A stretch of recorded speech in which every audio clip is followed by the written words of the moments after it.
अस्सलाम वालेकुम, मेरा नाम अज़वर है। As promise Microsoft Excel series का पहला वीडियो। ये सीरीज़ कम्प्लीमेंट करेगी हमारे वाइडर प्रोजेक्ट को, बिगर प्रोजेक्ट को, जिसमें हम डेटा एनालिसिस सीख रहे हैं और पाइथन और एक्सेल दोनों इसका हिस्सा हैं। पाइथन के ऑलरेडी 16 या 17 वीडियोस मौजूद हैं और एक्सेल हम शुरू कर रहे हैं आज से, और दोनों बड़े अहम कंपोनेंट हैं डेटा एनालिसिस की जॉब्स के लिए, जो कि इस वक्त दुनिया में डिमांड के हिसाब से नंबर 1 है। और ये काम आप लोग घर पे बैठ के भी कर सकते हैं, डॉलर में कमा सकते हैं। हज़ारों लोगों के लिए मुल्क छोड़ना नामुमकिन है, ख़वातीन के लिए ख़ासकर बड़ा मुश्किल है। तो ये काम सीख के आप फ्रीलांस के तौर पे काम कर सकते हैं एटलीस्ट, और घर में डॉलर में इनकम आ सकती है। कोई भी काम शुरू करने से पहले रिसर्च पूरी करें, बहुत ज़्यादा ज़रूरी है। हमारे यहाँ रिसर्च का कल्चर बिल्कुल नहीं है, तो थोड़ी सी रिसर्च करेंगे शुरू करने से पहले। अपना वक्त लगाने से पहले टाइम एक इन्वेस्टमेंट होती है, बड़ी अहम इन्वेस्टमेंट होती है। तो देखते हैं कि ये जो काम हम सीख रहे हैं, जिसमें वक्त लगा रहे हैं, हम कुछ घंटे लगाएंगे, इसका कोई फ़ायदा भी होगा या नहीं होगा, या पोटेंशियली कोई फ़ायदा हो सकता है या नहीं हो सकता। तो रिसर्च के लिए, जॉब एरिया में रिसर्च के लिए सबसे अहम टूल होता है जॉब सीकिंग वेबसाइट्स, जो कि मैं यूज़ करता हूं। और मैं चूँकि ऑस्ट्रेलिया में हूं, तो मैं ऑस्ट्रेलिया की एक वेबसाइट इस्तेमाल करता हूं, जो कि यहाँ पे सबसे ज़्यादा पॉपुलर है, seek.com.au, जिसको मैंने खोला हुआ है।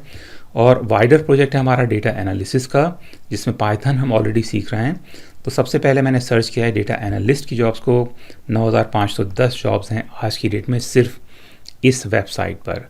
हर जॉब इस वेबसाइट पे एडवर्टीज़ नहीं होती, लेकिन अगर इस वेबसाइट पे नंबर ऑफ़ जॉब्स 3000 से ज़्यादा हों, तो कहा ही जाता है कि इस फील्ड के एक्सपर्ट्स या जिस भी फील्ड के नंबर ऑफ़ जॉब्स 3000 से ज़्यादा हैं, तो उस फील्ड में शॉर्टेज है और एम्प्लॉयर्स को मुश्किल पेश आ रही है प्रॉपरली ट्रेंड लोग हासिल करने में, तलाश करने में। तो इस वेबसाइट पे इस वक्त डेटा एनालिस्ट की जॉब्स हैं 9510। अब हम सीख रहे हैं एक्सेल। तो एक और मैंने टैब खोला है और एक्सेल मैंने इसमें टाइप किया है। एक्सेल की जॉब्स हैं 16440। दोनों की सैलरीज भी देख लेते हैं।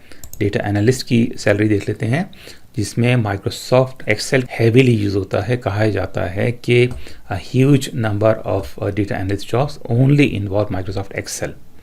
ठीक है, तो इसमें सैलरीज आप देख लें कि जूनियर डेटा एनालिस्ट है $40 पर आवर। इसके अलावा 77,700 सैलरी है और $50 से $70 पर आवर पर। बड़ी खूबसूरत जगह है। 31 से अंडर ग्रेजुएट, यानी कि ये यूनिवर्सिटी में नहीं गए हैं, ये वो लोग हैं जिन्होंने कॉलेज किया हुआ है या कॉलेज भी नहीं किया हुआ, उनके लिए भी जॉब्स मौजूद हैं। और दूसरी बहुत सारी जॉब्स हैं, और number of jobs is very high. Excel की जॉब्स इससे डबल से भी ज़्यादा, डबल हैं तकरीबन। 16440 जॉब्स हैं।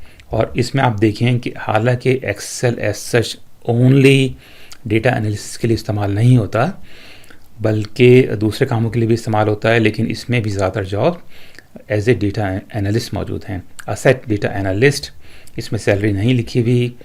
Team administrator, master data team administrator, Excel administrator, junior data analyst $40 पर hour, data analyst Excel NVBA, और इसमें काफ़ी सारी जॉब्स मौजूद हैं। तो साबित ये हुआ $50 से $70। तो इसमें साबित ये हुआ कि इसकी डिमांड है और इसमें टाइम इन्वेस्ट किया जा सकता है। तो शुरू करते हैं अपना लेसन। मैं जाऊंगा अपने सर्च आइकन पर, क्लिक करता हूं मैं इसको, और ऑलरेडी एक्सेल यहाँ पे मौजूद है, क्योंकि थोड़ी देर पहले ही मैंने सर्च किया था। अगर ना मौजूद हो तो आप यहाँ पे सर्च कर सकते हैं।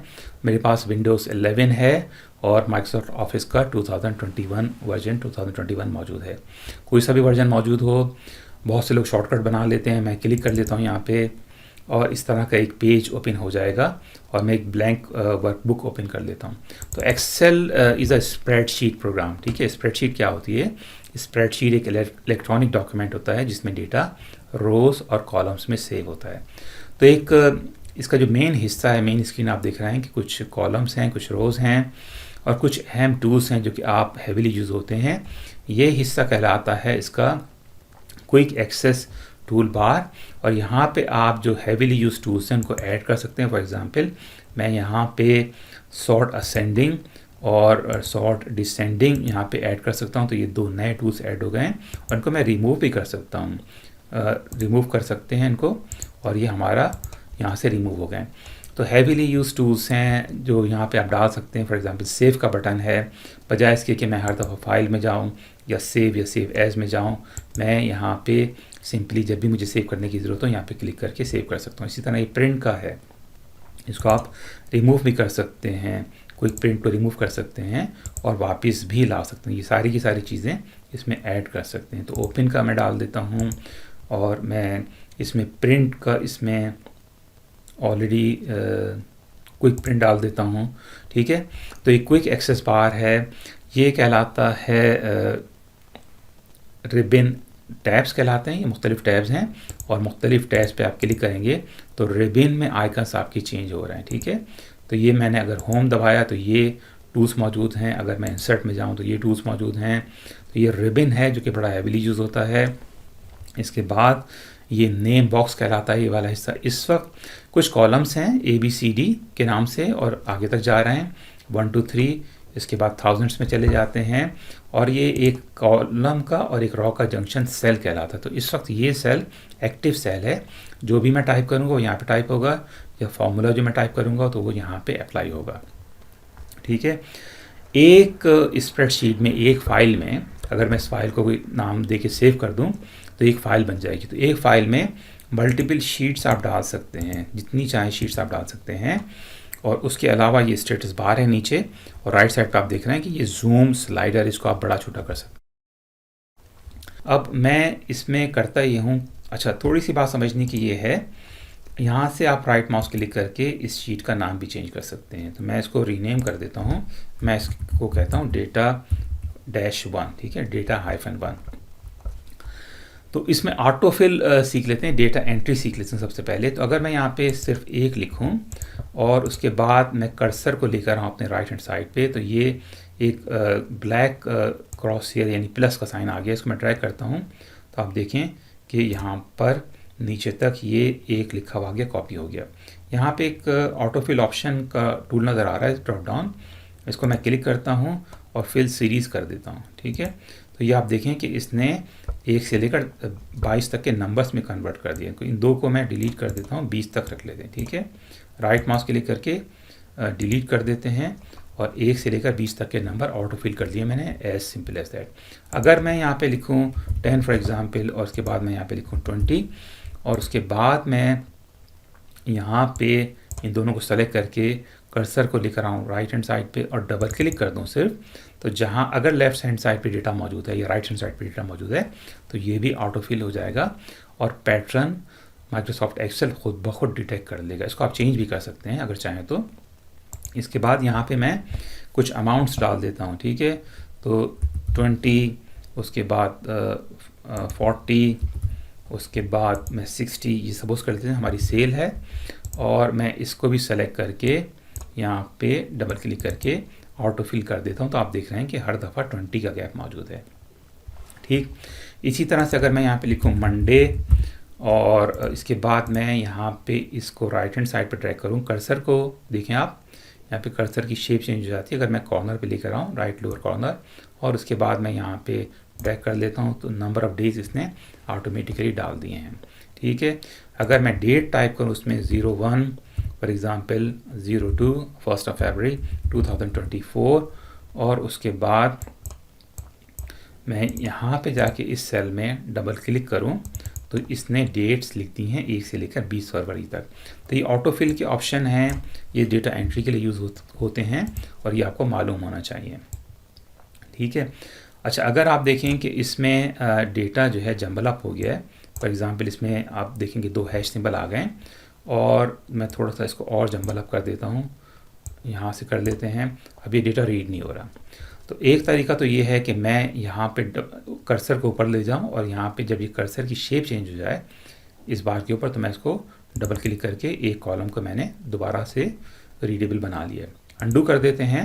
अगर मल्टीपल कॉलम्स ऐसे मौजूद हैं तो आप यहाँ से यहाँ तक सेलेक्ट कर लें और किसी भी एक कॉलम पर डबल क्लिक करें, सारे के सारे कॉलम एक्सपेंड हो जाएंगे।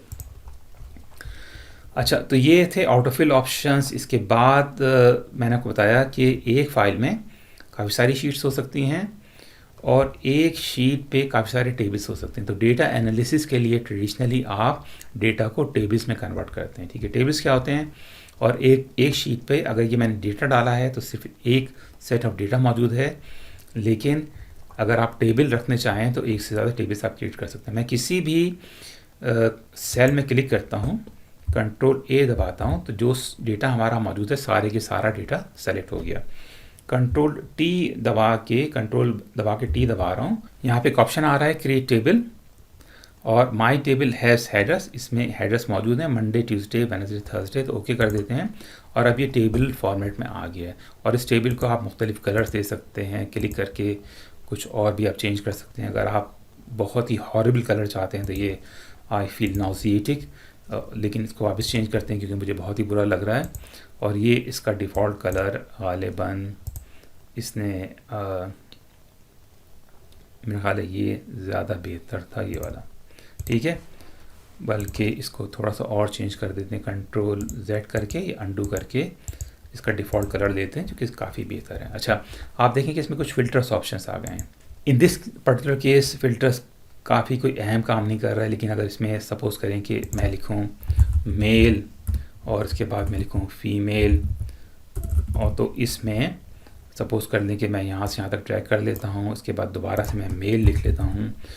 तो अगर मेरे पास मुझे सिर्फ ये देखना है कि कौन सा डेटा सिर्फ फीमेल के लिए है, तो मैं इसको कर देता हूँ जेंडर, और अगर मैं सिर्फ फीमेल का डेटा सेलेक्ट करना चाहूँ तो इसको यहाँ पे अनक्लिक कर देता हूँ। मैं सिर्फ फीमेल्स का डेटा मेरे पास आ गया है, ठीक है।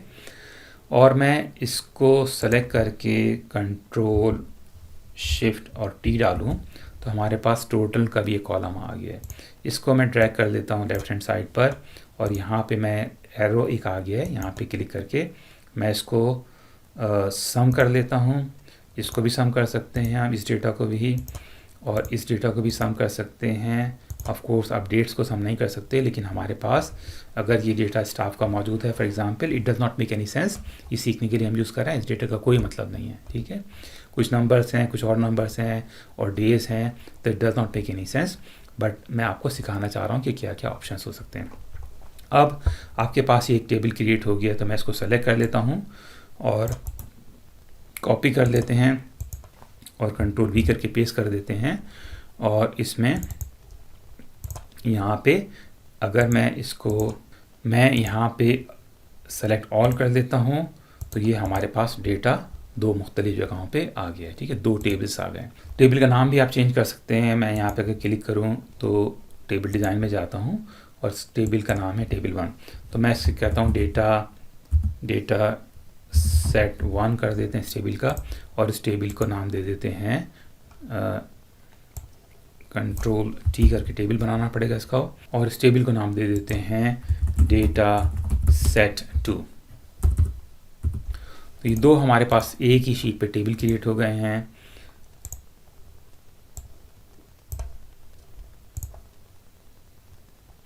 ठीक है, तो कलर वगैरह भी आप चेंज कर सकते हैं टेबल का।